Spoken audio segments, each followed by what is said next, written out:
First, I would like to start by quoting a recent communique of the World Meteorological Organization, saying that the extreme heat waves, droughts, and floods affected millions of people and cost billions of dollars in economic losses. So how do you see the urgency of addressing global climate change?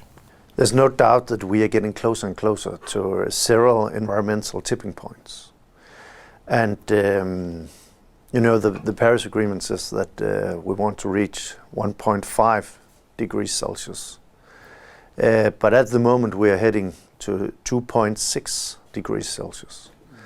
And even though it's only 1.1 degrees Celsius more, it is totally other world that we can expect if we are not able to reduce the CO2 emissions, so that we will go for a target between 1.5 and 2 degrees.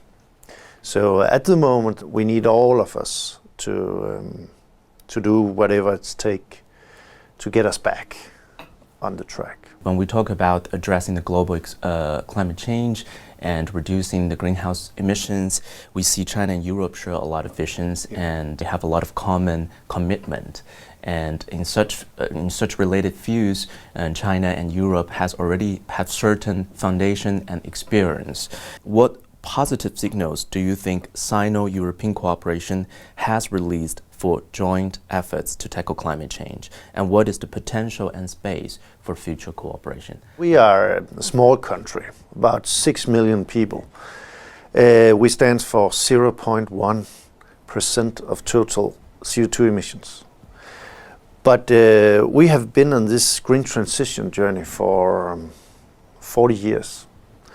And we can't find a better partner than China in this green transition globally. We are looking at energy efficiency, district heating, wind, system integration of different kinds of energy. And being in this for a lot of years, I know that this partnership is very valuable for Denmark, and I also think that it's valuable for China. So we need to do it together. So how do you see this commitment proposed by China? I think it's ambitious, and if the world will succeed in this green transition, we need China to be a role model and a front runner. And I think if China succeeds in doing these needed structural changes in the energy system, China will be the front runner in the green transition and will inspire the rest of the world. Taking green technology from China, bringing it out in the rest of the world, that will also be a very important part for a role model like China. So how do we secure, and how is it possible to secure a stable and safe energy supply during the green transition? The war in Ukraine have also caused that the European gas prices have gone up. It have questioned many parts of the European energy system. And that underlines that the best energy you can have is the energy that you can produce yourself.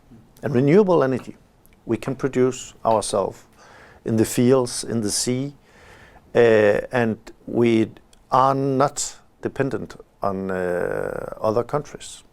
So actually I would say that renewable energy gives you much more security of supply. Global climate governance might still face many challenges this year. So how do you think the global fight, especially between China and Denmark, against climate change may go hand in hand with job creation and continued economic growth? We have a rate of 6% each year in green jobs in Denmark. That is the future. If you look at Denmark as an example, you can say that the green transition comes with a lot of jobs, it comes with a lot of opportunities, and it asks for both a skilled workforce but also for blue-collar workers in a more distant part of the country, because that's where the wind resources or solar resources is. So I think the green transition offers us a huge potential that we being China or Denmark. And if we do that fast and with ambitious plans, I think that we will have a more prosperous countries in the future.